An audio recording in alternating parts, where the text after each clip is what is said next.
Hi, my name is Allison Calderon, and for my ROW project, I've decided to talk about sexual education.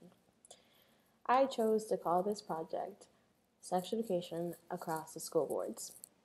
I wanted to talk about this particular subject because of the lack of knowledge and the dangers middle school students transitioning to high school are facing with STI epidemics and unintended pregnancies. Without students being informed of the proper teaching of sex ed, they will never be aware of how to be safe from sexual activities that they might encounter. In Massachusetts alone, there is still a pending law on the requirement of medically accurate and age-appropriate sexual health education that teaches the benefits of abstinence as well as contraceptives and barrier methods that can prevent unintended pregnancies and sexually transmitted diseases such as HIV, AIDS, gonorrhea, chlamydia, so on and so forth. However, instead of teaching students about proper sexual education, such as family planning and relationships, self-esteem, different types of sexual diseases, the anatomy, how to use it, there are still schools that are teaching abstinence-only education. Although there has been no evidence showing that abstinence-only education has any effect on reducing rates of teen pregnancies and STI epidemics. So, yeah. Also, while parents should be involved in this type of situation, especially because their kids are the ones that are being involved in this situation. According to journalist Judith Levine, parents are afraid of the wrong things. Openness, information, aliens, healthy experimentation, sex itself. And this idea of sexual politics of fear harms our children. So if there's a way for us to find a solution to this problem, I think it would be possible. I've compiled a list, a compilation of different people, whether they're students, counselors, teachers, and residence directors, to talk about sexual education. So, state your name, your job, and how long have you been doing it for? My name is John Mayo. I am the Director of Residence Life at Newbury College. I have been at Newbury College going into my 4th year now. And I've been working in higher ed in some way, shape, or form since I graduated college in 2006. Okay, so I've been here 40 years, Newbury College, teaching psychology classes. My name is Linda Zajcik. Okay, so what's your opinion on sexual education? On sex education? Mm-hmm. I think it's incredibly important to start at a very young age with kids. I think it has to be taught with the right, not just about specific things about sex, but open it up to issues about gender. Very important at a young age, so kids are much more open to understand other people that are not like themselves. Mm-hmm. Sexual education. Well, I think it's important. Done. It's important. No. So I think it is very important for a lot of reasons, both from a male perspective and a female perspective. So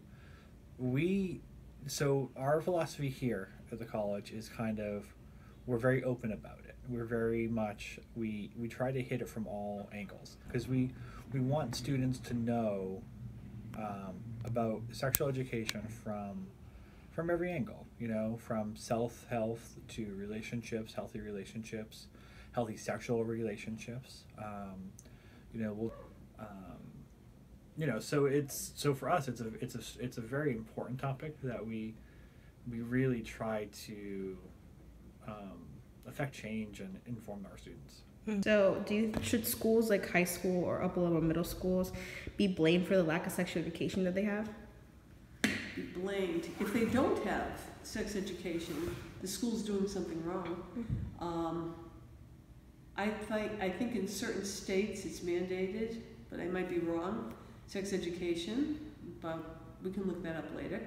And I think that certain schools that teach it with their own bias, say not public schools, but private schools such as Catholic schools, that's a problem if they're teaching abstinence or things that are way out of date and not really attuned to where students are. You talk about religion. Oh yeah, in part.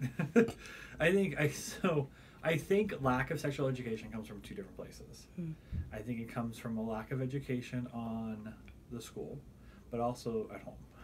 You know, a lot of students don't have the talk or a very informed talk, you know. You see it on TV all the time, right? And people joke about like having the talk with their kids and they say stuff like sex kills, but no, it doesn't, you know. But I think that hurts a lot of people because I think that sex education could be a lot better, and focusing on safe sex practices and STIs and safe relationships and all that. I think being honest about it is important, and I think a lot of times schools are limited, one, because it's a topic that is taboo for a lot of people, and so their hands are tied because they don't want to cause waves, because you get one parent who doesn't like what you're teaching their child because of their personal beliefs, and all of a sudden that's it, you know. And I think that does cause some problems at the college level. Okay. So before I propose my solution, I wanted to show a survey of students that I had recorded answering the question of when did they have sexual education and how. So, Did you take sexual education classes in high school or middle school? Yes, I did. In middle school. What did you learn about it? We just learned about the anatomy, a woman's menstrual cycle, and they gave us products for, for that stage in our life. Okay. All right. So, when did you learn about sexual education? 5th grade. Do you remember anything about it? They gave us a diagram of the penis and vagina. That was all you remember? That was all that I was taught. Oh, Lord. Have you taken sexual education classes? No. You've never taken sexual education classes? No. Really? No. Crazy. So a solution that I think would be beneficial for everybody is to raise awareness on the consequences of not knowing about sexual education by having organizations come to the schools, right, to be part of health fairs or college readiness fairs, right, for high school and whatnot, and have seminars in groups that talk about sexual education. However, with the idea of protection from STIs and teen birth in mind, there kind of would be a slight issue because we would need to have consent from the parents of the students. But I think it would work, at least up until the point that it would be until the next elections where the actual voting process would come in for the requirement. With the help of the staff members or representatives from, volunteering and organizations and whatnot, maybe ranging from different programs like human development and relationships and consent and society and culture and sexual health, things that maybe are taught in other organizations like Planned Parenthood or Good Vibrations, and be used in a way that not only benefits the students, but could also be beneficial for the volunteers. So for resources to launch the program, I think, there's already programs and organizations like Planned Parenthood that are already doing an amazing job of having volunteers come in and representing sexual education.